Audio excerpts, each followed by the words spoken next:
जो हमने उस दिन पढ़ा था अर्थव्यवस्था के क्षेत्रक, जो हम प्राथमिक, द्वितीयक और तृतीयक अर्थव्यवस्था के बारे में पढ़े थे। वो प्राथमिक और द्वितीयक तृतीयक अर्थव्यवस्था किसके आधार पर थी? आर्थिक गतिविधियों के आधार पर। किसके आधार पर थी? आर्थिक गतिविधियों के आधार पर हमने क्या किया था? अर्थव्यवस्था के क्षेत्र को बांटा था। ठीक। दूसरा हमारा आधार होता है रोजगार की शर्तें या रोजगार के आधार पर। ठीक है ना?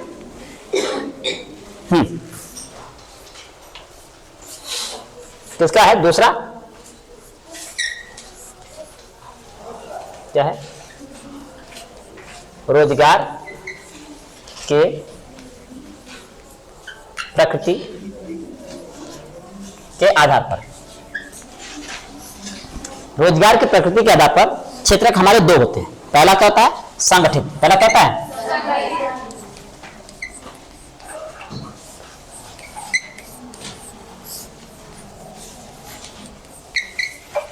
संगठित क्षेत्रक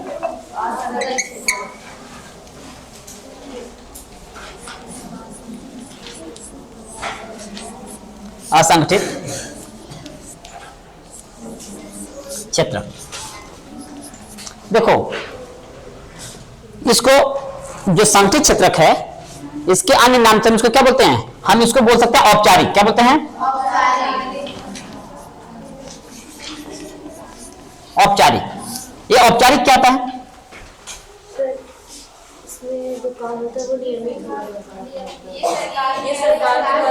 और अनौपचारिक क्या होता है?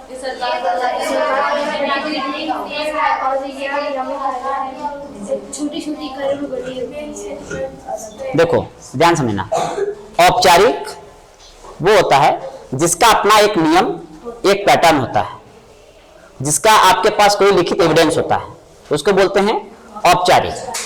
ठीक। दूसरा होता है अनौपचारिक। अनौपचारिक एक ऐसा विचार है, शब्द है, जिसमें हम किसी भी चीज का हमारे पास कोई विधिक प्रमाण नहीं होता, कोई विधिक प्रमाण नहीं होता, या जिसका कोई नियम और शर्त नहीं होती। उसी प्रकार हम शिक्षा भी दो प्रकार की लेते हैं।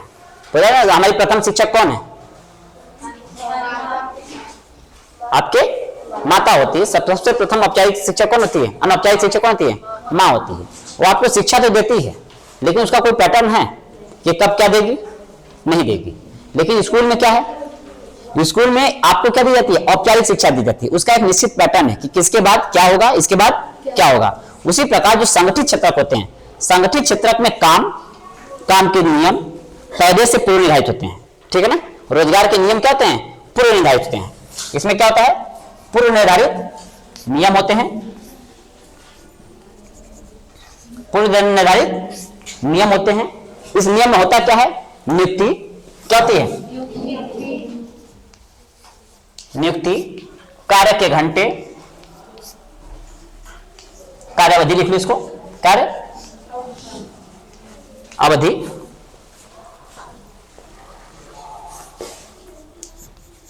वेतन, अवकाश,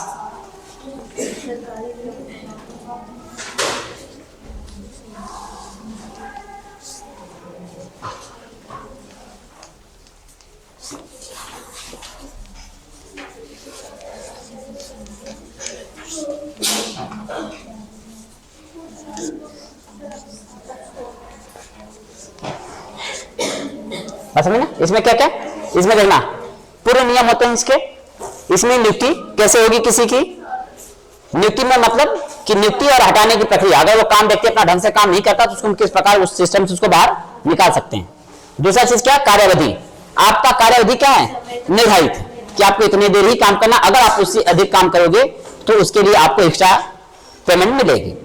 ठीक।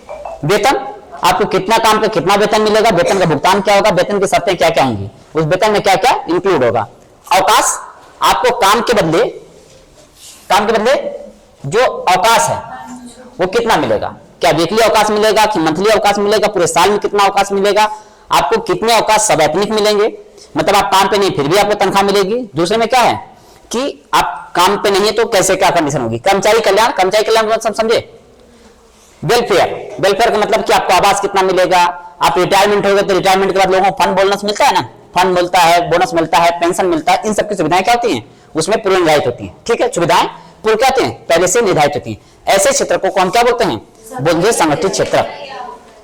ठीक, और संगठित क्षेत्र सरकार की तरफ से भी हो सकते हैं और कंपनियों की तरफ से भी हो सकते हैं, उसमें कोई दिक्कत नहीं है।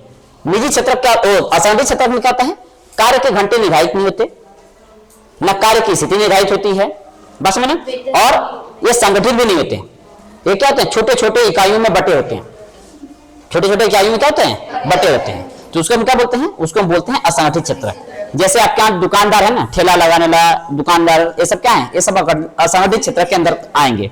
लेकिन मैं रिलायंस कंपनी में काम करने वाला, टाटा कंपनी में काम करने वाला, सरकार के अंदर में काम करने में क्या है, संगठित क्षेत्र में आएगा। क्यों, क्योंकि उसमें पहले से ही निर्धारित होता है कि आप किस प्रकार आप नौकरी में आएंगे और किस प्रकार आप नौकरी से निकाले जाएंगे, और यार नौकरी आप रिटायरमेंट होते हैं तो आपको क्या क्या सुविधाएं मिलेंगी। ठीक है, तो ऐसे क्षेत्र को हम क्या बोलते हैं, ऐसे क्षेत्र को हम बोलते हैं संगठित क्षेत्र, जिसमें निर्धारित होते हैं, जिसमें निर्धारित होते हैं उसको क्या बोलते हैं, असंगठित क्षेत्र। आपके क्वेश्चन में जो इंपॉर्टेंट है ये आता है कि संगठित क्षेत्र किसे कहते हैं, असंगठित क्षेत्र किसे कहते हैं। हाँ हाँ, तो विनिमय हो गया ना, हमने क्या कहा, हमने कहा उसमें निजी प्राइवेट दोनों आएंगे सब। बैठ जाओ, समझ आ गया ना कि जितने भी मतलब समझना जाए, संगठित क्षेत्र वो क्षेत्र में जिनके कार्यावधि, कार्य क्षेत्र, कार्य के घंटे, नियम सब पहले से ही निर्धारित होते हैं, ऐसे क्षेत्र को क्या बोलेंगे, संगठित क्षेत्र। वो चाहे सरकारी हो चाहे प्राइवेट हो, इसका मुद्दा नहीं है।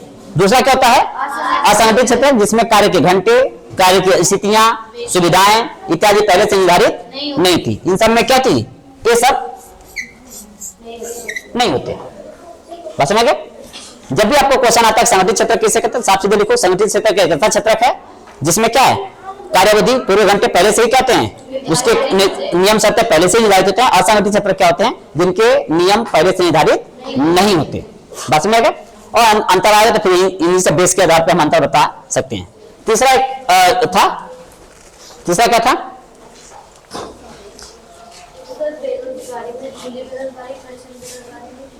बता रहा हूँ अभी, पहले क्षेत्र तो समझ लें फिर लिखवाए थे ना, अभी मैं बता देता हूँ। इसको साफ कर दे।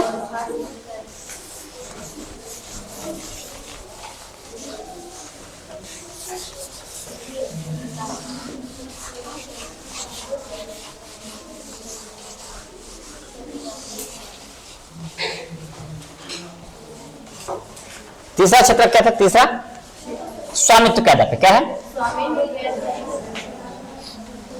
स्वामित्व के आधार पर, स्वामित्व के आधार पर अर्थव्यवस्था के दो क्षेत्र, पहला ये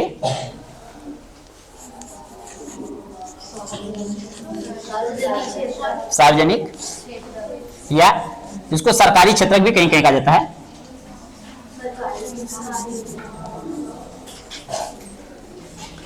सरकारी क्षेत्र। दूसरा क्या होगा, बी निजी क्षेत्र। ठीक, एक अब इसमें क्या स्वामित्व का मतलब क्या होता है, स्वामित्व का मतलब होता है कि जो संसाधन है, क्या है, जो संसाधन है पे अधिकार किसका है, क्या किसी एक व्यक्ति का है। अगर किसी एक व्यक्ति या व्यक्ति विशेष का हो गया तो क्या हो गया, वो हो गया निजी क्षेत्र। सार्वजनिक क्षेत्र क्या होगा, सार्वजनिक क्षेत्र में किसी एक व्यक्ति विशेष का अधिकार नहीं होता, संस्था का अधिकार होता है या सरकार का अधिकार होता है। बस में उसमें किसी व्यक्ति विशेष का डिसीजन नहीं लागू होता। जैसे आप सरकारी स्कूल में पढ़ रहे हो, इसमें कोई एक व्यक्ति का डिसीजन मान्य है नहीं, इसमें सरकारी के नियम मान्य हैं जो पहले से ही निर्धारित है। ठीक, निजी क्षेत्र में भी क्या पहले से निर्धारित हैं, लेकिन वहां पे वन मैन होता है। जैसे रिलायंस कंपनी में सबसे बड़ा व्यक्ति कौन, मुकेश अंबानी। टाटा में कौन, जो टाटा कंपनी का सीईओ पहले रतन टाटा जी थे, अब मिस्त्री जी हैं कोई, ठीक है ना। तो इस प्रकार क्या होता है कि वहां पे वन मैन है, उन्होंने जो कह दिया वही क्या मान्य होंगे, वही बातें मानेंगे। मतलब एक व्यक्ति विशेष का अधिकार है, सबका अधिकार या सभी लोगों का अधिकार नहीं है। तो सार्वजनिक क्षेत्रक वो क्षेत्रक हैं जिसमें संसाधनों पर अधिकार सरकार का होता है, उसको हम क्या बोलते हैं, सार्वजनिक क्षेत्रक बोलते हैं। ठीक। और निजी क्षेत्रक क्या होता है, इसमें एक ऐसा क्षेत्रक जिसमें संसाधनों या कंपनियों या पूंजियों पर अधिकार किसका होता है, किसी व्यक्ति विशेष का होता है, उसको हम क्या बोलते हैं, उसे हम निजी क्षेत्रक बोलते हैं। कोई डाउट नहीं? लिखवा दें? लिखना लिख लो।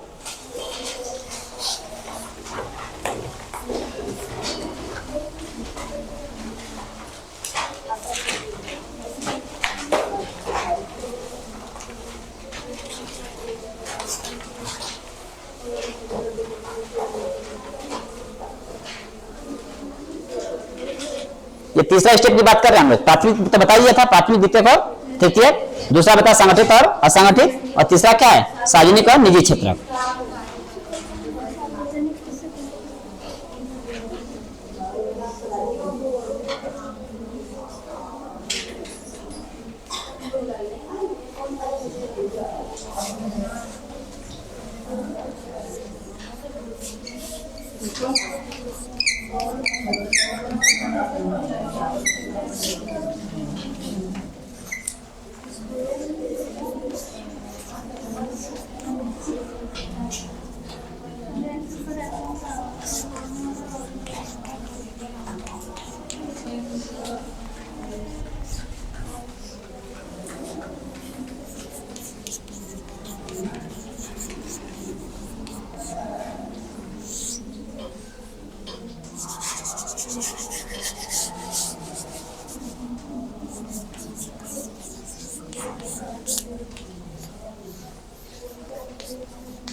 ठीक। संसाधनों या उत्पादन के कारकों पर सरकार का अधिकार होता है, उसे हम क्या कहते हैं, उसे हम कहते हैं सार्वजनिक क्षेत्र कहते हैं। हाँ, सरकार या संस्था। संस्था कौन, वो सभी संस्थाएं जिन पे लोगों का अधिकार है। ठीक है ना।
जब संसाधनों या उत्पादन के कारकों पर किसी एक व्यक्ति विशेष का अधिकार होता है तो उसे हम क्या बोलते हैं, उसे बोलते हैं निजी क्षेत्रक बोलते हैं। ठीक। जैसे आप लिख सकते हैं यहाँ पे रिलायंस कंपनी, ठीक है, रिलायंस इंडस्ट्री, टाटा इंडस्ट्री, या इस प्रकार की जो इंडस्ट्रीज कंपनियां चल रही हैं वो क्या है, सब निजी क्षेत्र के अंतर्गत आएंगे। इसमें क्या है, सार्वजनिक क्षेत्र में सरकारी स्कूल, सरकारी बिल्डिंग, आप कह सकते हो कि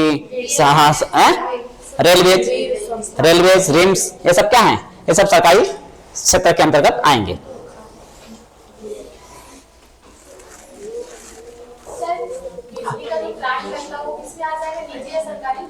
अगर कोई प्राइवेट पार्टिकुलर संस्था लगाई तो निजी हो जाएगा, अगर सरकार लगाए तो सरकारी आ जाएगा। उसको बोलते, तब उसको बोलते हैं सहकारी, जो अभी आपके डिसीजन में नहीं, सहकारी। उसको एक सरकार एक व्यवस्था मॉडल डेवलप करती है जिसको बोलते हैं पीपीपी। क्या बोलते हैं, ट्रिपल पी। क्या बोलते हैं, triple P, public private partnership. उसको बस सहकारी बोल सकते हैं, उसको क्या बोल सकते हैं, सहकारी, जिसमें दोनों क्षेत्र क्या करते हैं, एक दूसरे के साथ मिलकर काम करते हैं।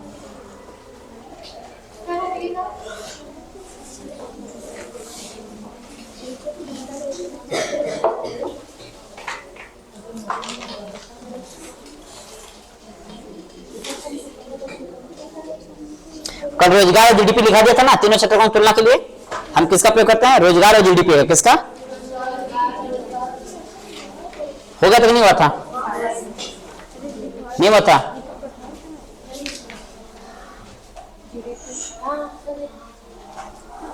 लिखा था अंतिम उत्पाद, अंतिम उत्पाद लिखा दिया ना। अंतिम उत्पाद किसे कहते हैं? क्वेश्चन आता है, अंतिम उत्पाद किसे कहते हैं?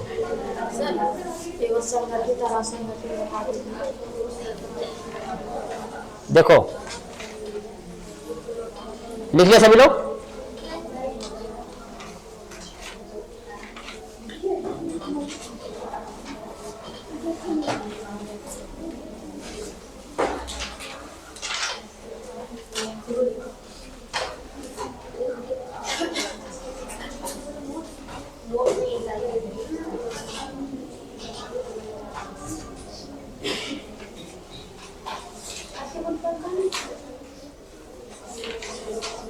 हो गया सबका कंप्लीट? ठीक। अभी इनका प्रश्न था कि सर एक बात क्या है, संगठित और असंगठित बता दें। तो देखो हमने क्या कहा कि अर्थव्यवस्था के क्षेत्र, जैसे किसी को ग्रुप में बांटना है, किसी को ग्रुप में बांटना है, तो ग्रुप में हम यहाँ पे जितने भी बच्चे बैठे हैं उनको हम विभिन्न आधारों पर हम उनको अलग अलग डिवाइड कर सकते हैं। हम चाहे तो बच्चों को क्या कर सकते हैं, हाइट के आधार से डिवाइड कर सकते हैं, लंबे कौन है, कम लंबे कौन है, वेट के हिसाब से बांट सकते हैं, या ये बांट सकते हैं कि कौन तेज है, कौन कमजोर है पढ़ने में, उस आधार पर बांट सकते हैं। हम ये भी बांट सकते हैं कौन अमीर है कौन गरीब है, इस आधार पर भी हम आपको बांट सकते हैं। उसी प्रकार कहता है कि अर्थव्यवस्था के क्षेत्रक, अर्थव्यवस्था के क्षेत्रक हैं उनको कहता है कि अर्थव्यवस्था के क्षेत्रकों को हम 2-3 आधार पर आपको पढ़ना है। पहला आधार क्या है? आर्थिक गतिविधि के आधार पर कि वो कहां किस प्रकार के काम कर रहे हैं। तो अगर उनके आधार पर हम क्या अर्थव्यवस्था किन क्षेत्र में बांटते हैं? 3 क्षेत्रक में, प्राथमिक क्षेत्रक, द्वितीय क्षेत्रक और तृतीय क्षेत्रक। प्राथमिक क्षेत्रक वो क्षेत्रक होते हैं जिसके अंतर्गत वो उत्पादन प्रक्रिया जो सीधे प्रकृति के ऊपर निर्भर करती है या प्रकृति से जुड़ी होती है, उसे हम क्या बोलते हैं?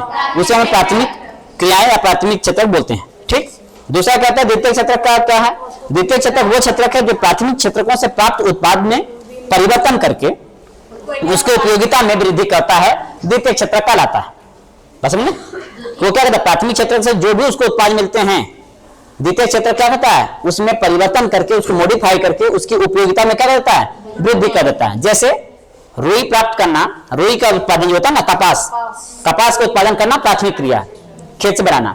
अब कपास के बाद कपास से रेशा निकालना, रेशे से कपड़ा बनाना, कपड़े से सिला हुआ कपड़ा बनाना, ठीक है, उसके अंदर डिजाइनिंग करना, विभिन्न प्रकार के पैंट शर्ट कुर्ता पैजामा ये सब बनाना क्या है? द्वितीय क्रिया के अंतर्गत आ जाएगा। क्यों? क्योंकि वो हर एक स्टेप को मॉडिफाई करके उसको और उपयोगी बना दिया। कपास आया, कपास से रेशा बनाया, उससे ज्यादा उपयोगी। रेशे से हमने क्या कर दिया? कपड़ा बुन दिया, वो और उपयोगी। कपड़े को मैंने क्या किया? काट कर क्या कर दिया? सिला कपड़ा बना दिया, उसे हमने क्या किया? और उपयोगी बना दिया। तो ये सब क्रियाएं क्या देंगे? द्वितीय क्षेत्रक में। तृतीय क्षेत्रक क्या है?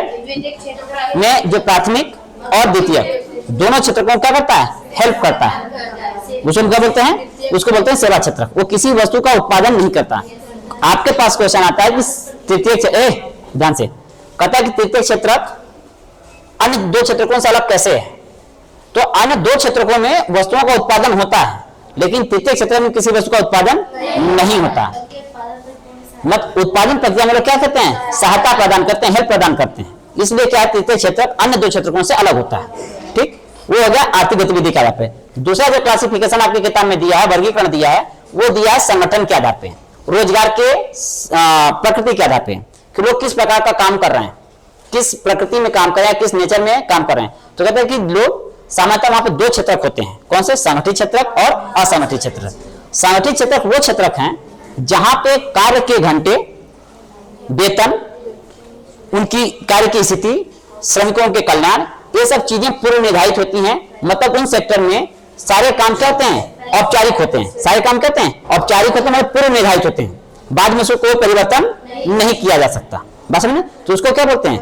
उसको बोलते हैं संगठित क्षेत्रक। असंगठित क्षेत्रक वो क्षेत्रक होते हैं जहां पे कार्य करने की दशाएं पूर्व निर्धारित नहीं होती, कि आपको कहां काम करना है, क्या काम करना है, क्या बेनिफिट मिलेगा, पहले से निर्धारित नहीं होता है, उसको क्या बोलते हैं? असंगठित। और दूसरा चीज, असंगठित क्षेत्रक क्या होता है? छोटे छोटे टुकड़ों में या समूहों में क्या होता है? बटा हुआ होता है, समझ गए? तो उसको क्या बोलते हैं? उसको बोलते हैं असंगठित क्षेत्रक। ऑलराइट, ठीक, आगे चले। कहता है कि अब हाँ बेरोजगारी दो प्रकार की होती है, खुले प्रचंड। हाँ। दोनों के लिए हैं? अरे आ रहे हैं अभी, क्या टेंशन ले, थोड़ा आराम से। अभी तो मैं आपको दूसरा चैप्टर पढ़ाऊंगा, कल मैं वहां पर वो चैप्टर खत्म कर दिया हूं। मैं सोचा था कि आज आपको 1.5 चैप्टर पढ़ाऊंगा, लेकिन आप लोगों ने इस टाइप पे आ गए। आप लोग लोकतंत्र, संघीय शक्ति कलियुग, संघीय शक्ति कलियुग। कहा गया कि कलियुग में जो है ना, संघ के अंदर क्या है? शक्ति है, किसी व्यक्ति के अंदर शक्ति नहीं है। आपका संघ कमजोर पड़ गया, कमजोर नहीं पड़ा सर, आराम से, अब छोड़ दो। कहता है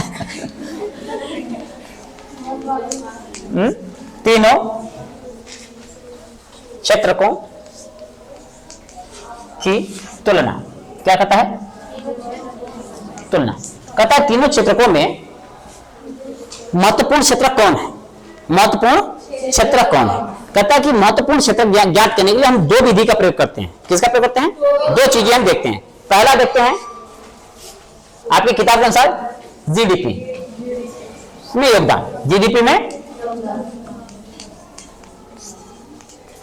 योगदान। दूसरा क्या है? रोजगार।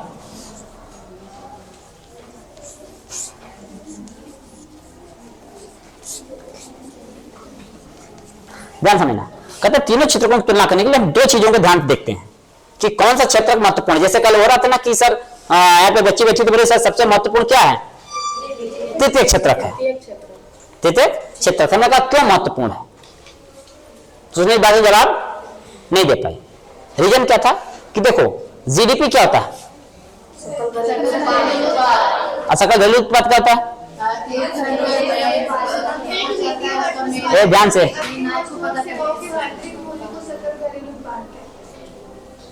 किसी अर्थव्यवस्था के अंदर एक वित्तीय वर्ष में उत्पादित सभी अंतिम वस्तुओं एवं सेवाओं का योग सकल घरेलू उत्पाद कहलाता है।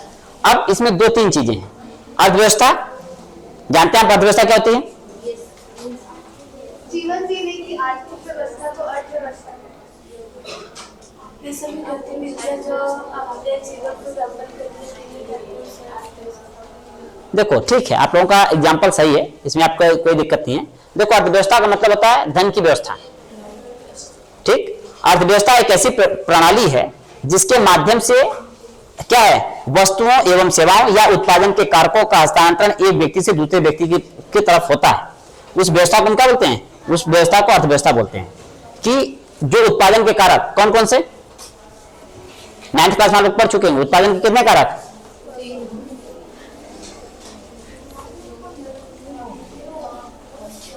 उत्पादन के कारक कितने?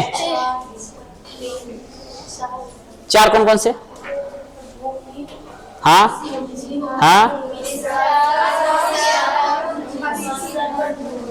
और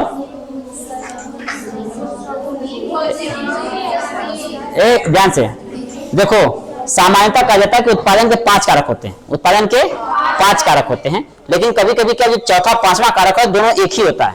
दोनों एक ही होता है। तो ऐसी स्थिति में उत्पादन के कारक कितने हो जाते हैं? 4 हो जाते हैं। पहला क्या चाहिए? किसी भी वस्तु को उत्पादन करने के लिए सबसे पहले आपको क्या चाहिए? पूंजी चाहिए। दूसरा आपको भूमि चाहिए। तीसरा आपको क्या चाहिए? श्रम चाहिए। चौथा क्या चाहिए?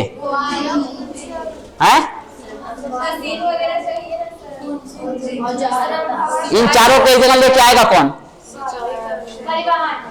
इन तीनों को एक जगह कौन लेके आएगा? श्रम को, पूंजी को, भूमि को, तीनों को संगठित कौन करेगा? उसको क्या बोलते हैं? उसको बोलते हैं उद्यमी। उसको क्या बोलते हैं? उद्यमी। उद्यमी क्या करता है? इन तीनों को लेके आता है। चलो चलो उत्पादन कार्यक्रम तुमको इतना बेनिफिट मिलेगा, इन तीनों को नहीं लेके आता है। बस समझ ना, तीनों को क्या करता है? लेके अपने को लेके क्या होता है? 4 उत्पादन कारक। कभी कभी क्या होता है? उद्यमी और साहसी दो अलग अलग व्यक्ति होते हैं। मैं उद्यमी हूं, मैं काम करना चाहता हूं, लेकिन इसका सामान, इस काम की जिम्मेदारी कौन लेगा? अगर कंपनी डूबी तो इसका रिस्क कौन बियर करेगा? तो एक साहसी व्यक्ति होता है कि कोई बात नहीं, तुम काम करो, पैसा डूबेगा मैं देखूंगा, बेनिफिट होगा तो मैं देखूंगा। बस में ना, समझ गए? तो उत्पादन के 5 कारक होते हैं अर्थव्यवस्था में, ठीक है। कभी कभी क्या उद्यमी और साहसी क्या है, एक ही व्यक्ति होते हैं, तो ऐसी स्थिति में उत्पादन के कितने कारक हो जाएंगे? 4 कारक हो जाएंगे, ठीक। तो कहता है कि उत्पादन के कारकों पर किसका अधिकार होगा, या उत्पादन के कारकों का हस्तांतरण किस व्यवस्था के पैटर्न होगा। इस व्यवस्था को हम क्या बोलते हैं? इस व्यवस्था को हम बोलते हैं अर्थव्यवस्था। इस पैटर्न को या योजना को हम क्या बोलते हैं? अर्थव्यवस्था बोलते हैं, ठीक। तो कहता है कि अर्थव्यवस्था के अंदर क्षेत्रकों की तुलना कैसे करते हैं? किसी अर्थव्यवस्था के अंदर एक वित्तीय वर्ष में उत्पादित सभी अंतिम वस्तुओं एवं सेवाओं, अंतिम वस्तु कल बता दें नहीं बताए थे? बता देना।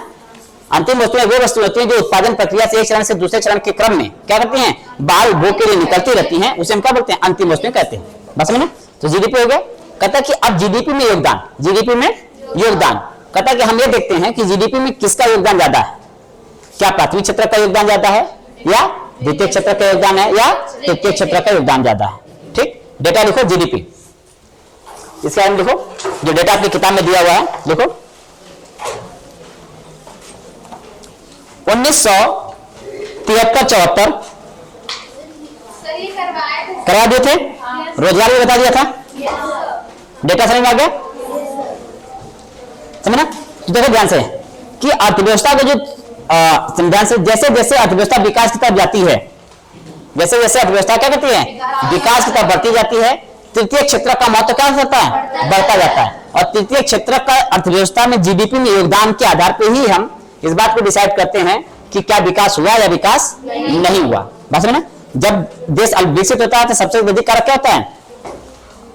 कृषि का होता है, प्राथमिक क्षेत्र का। समझ गए? और जैसे जैसे विकास